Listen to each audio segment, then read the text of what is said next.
తెలంగాణలో ప్రజా తిరుగుబాటు తారస్థాయికి చేరింది. మతిలేని రేవంత్ రెడ్డి పాలనలో రాష్ట్రం నిప్పుల కొలిమిలా మండుతోంది. దశాబ్దం తర్వాత రాష్ట్రంలో మళ్లీ ఉద్యమకాలం నాటి అశాంతి కనిపిస్తోంది. ఎవరిని కదిలించినా ప్రభుత్వంపై అసహనం కట్టలు తెంచుకుంటోంది. రైతులు మొదలుకొని విద్యార్థుల దాకా అన్ని వర్గాల ప్రజలు రేవంత్ సర్కార్ పేరెత్తితే భక్కుమంటున్నారు. తిరుగుబాటుకు తాజా నిదర్శనమే నిరుద్యోగుల భిక్షాటన. అధికారం కోసం అల్వికాని హామీలిచ్చిన రేవంత్ రెడ్డి మోసంపై నిరుద్యోగ సమాజం మరలబడుతోంది. జూబ్లీహిల్స్ ఎన్నికల వేళ కాంగ్రెస్ సర్కార్ వీపు విమానమోత మోగిస్తామంటూ నినదిస్తోంది. నయవంచనపై నిరుద్యోగులు పోరుబాట. దాగా చేసిన కాంగ్రెస్ ప్రభుత్వంపై కన్నీళ్ల. 2 లక్షల ఉద్యోగాలు ఎక్కడా అని జంగ్.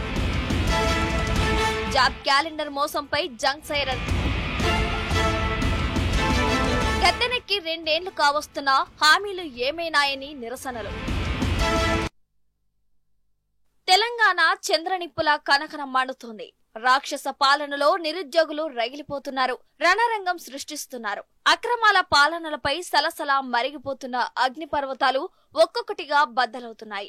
2 ఏళ్లు తిరగకుండానే ఈ స్థాయిలో ప్రజా వ్యతిరేకతను మూటగట్టుకున్న ఏకైక ప్రభుత్వం రేవంత్ సర్కారే.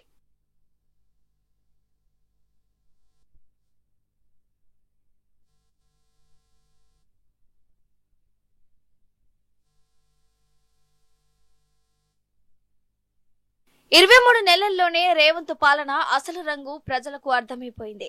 పిల్లికి చెలగాటం, ఎలుకకు ప్రాణ సంకటం అన్నట్టుగా సర్కారు చేసిన పాపం నిరుద్యోగులను నిండా ముంచేస్తోంది. రేవంత్ సర్కార్ చేతిలో మోసపోయి గోసపడుతున్న ఉద్యోగార్థులు జంగ్ సైరన్ మోగిస్తున్నారు.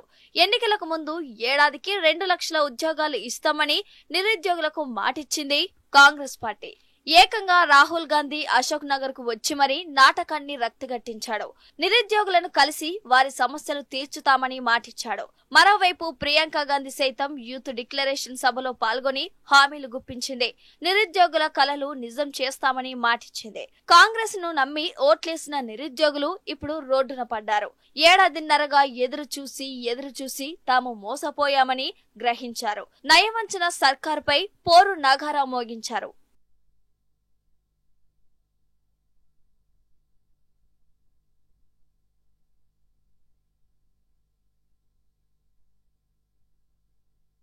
గత బీఆర్ఎస్ సర్కార్ ఇచ్చిన ప్రభుత్వ ఉద్యోగాల నోటిఫికేషన్లు నిస్సిగ్గుగా తమ ఖాతాలో వేసుకుంది రేవంత్ సర్కార్. ఏడాదిలో 2 లక్షల ఉద్యోగాలు ఇస్తామని తెలంగాణ యువతకు హామీ ఇచ్చింది. కానీ అమలు విషయంలో ఘోరంగా విఫలమైంది.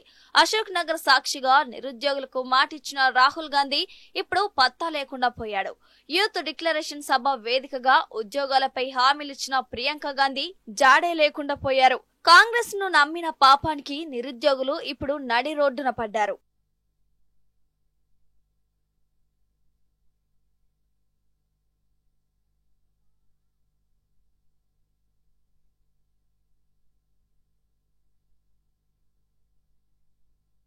అందుకే జూబ్లీహిల్స్ ఉప ఎన్నిక రూపంలో వచ్చిన అవకాశాన్ని ఉపయోగించుకునేందుకు నిరుద్యోగులు వినూత్న బాట పట్టారు.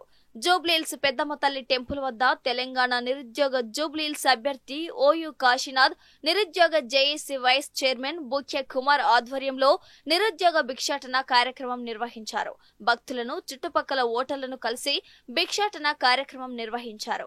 కాంగ్రెస్ ప్రభుత్వం హఠావో, నిరుద్యోగులు బచావో అనే నినాదంతో హలో నిరుద్యోగి చలో జూబ్లీహిల్స్ అనే కార్యక్రమాన్ని ద్వారా ఇంటింటి ప్రచారం కూడా చేశారు. కాంగ్రెస్ పార్టీకి ఓటు వేయొద్దని ప్రతి గడప గడపను కోరారు.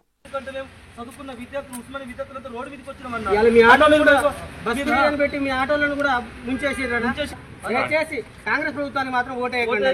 మీకు చేతులు జోడించి మొక్కుతా ఉన్నాం. దయచేసి మాకు న్యాయం చేయండి. రైతులకు సకాలంలో అన్ని ఎరువులు అందాలన్నా కూడా మీ ఓటుతోనే ఉంటుంది. మీ ఓటును కూడా మోసపోయిన మాలాగా ఎవరు విద్యార్థులు నిరుద్యోగులు ఆలోచన చేయాలి. మీ కొడుకు చెప్పు, మీ పిల్లలకు చెప్పు, మమ్మల్ని చెప్పు, అందరు చెప్పు. ఎవరికైనా ఓటు వేయమని చెప్పమ్మా. 2 లక్షల ఉద్యోగాలు భిక్షమేయండమ్మా. 2 లక్షల ఉద్యోగాలు భిక్షమేయండమ్మా. మాకు ఉద్యోగాలు వస్తాయి. మా బతుకు రాష్ట్ర ప్రభుత్వం ఆగం చేసిందమ్మా.